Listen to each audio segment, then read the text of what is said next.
আসসালামু আলাইকুম এভরিওয়ান, সবাই কেমন আছেন? নিশ্চয়ই আল্লাহর রহমতে অনেক অনেক ভালো আছেন। তো ভিডিওটা দেখে কি মনে হচ্ছে আমি কি মুরগির গোশের পায়েস রান্না করতেছি? একদমই না। তো আমি যেটা রান্না করতেছি এই রেসিপিটা দেখতে থাকুন, আর খাইতে কিন্তু ভীষণ মজা হয়। তো যে রেসিপিটা করব তার জন্য লাগবে আরও পোলোয়ার চাউল। তো পোলোয়ার চাউল যতটুকু নিব তার ডাবল নিব পানি আর পরিমাণ মতো দুধ। তো দুধ আর পানি মিক্সড করে জাল করে নেব, আর দিয়ে দিয়েছি মুরগির গোশ ছোট ছোট পিস করে। তারপরে দিয়েছি চিনি আর পরিমাণ মতো লবণ। এইগুলা দিয়েই আমি ভালোভাবে গোশগুলা সিদ্ধ করে নিব। তারপর গোশ সিদ্ধ হয়ে গেলে আমি বাটিতে তুলে নিব, তুলে সাইড করে রেখে দেব। তারপরে দিয়ে দেব কড়াইতে পরিমাণ মতো তেল। তেল যখন গরম হয়ে আসবে তখন দিয়ে দেব পেঁয়াজ কুচি।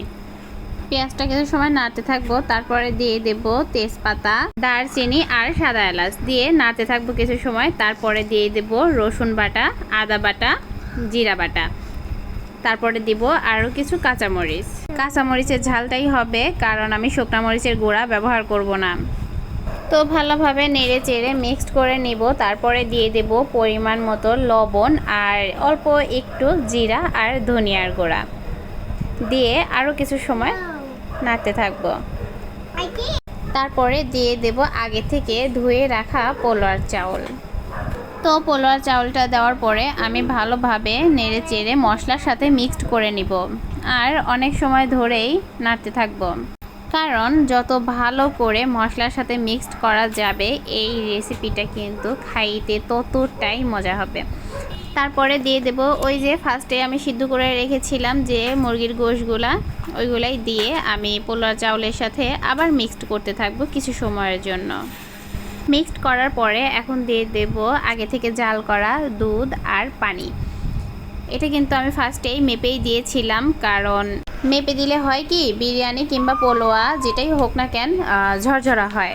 তারপরে দিয়ে দেব অল্প একটু লেবুর রস আর অল্প একটু চিনি। আমি কিন্তু ফার্স্টেই চিনি দিয়েছিলাম দুধের মধ্যে, তো আবার একটু চিনি দিয়ে দিচ্ছি।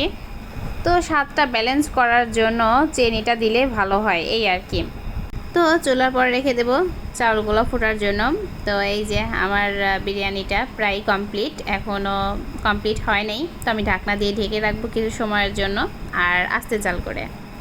তো বিরিয়ানিটা কিন্তু অলমোস্ট কমপ্লিট। তো নিজে রান্না করেছি জন্য প্রশংসা করতেছি তা কিন্তু না, এইভাবে বিরিয়ানি রান্না করলে জাস্ট অসাধারণ লাগে। আপনারা একবার হলেও ট্রাই করবেন এইভাবে, দেখবেন একদম এই রেসিপিটা প্রেমে পড়ে যাবেন।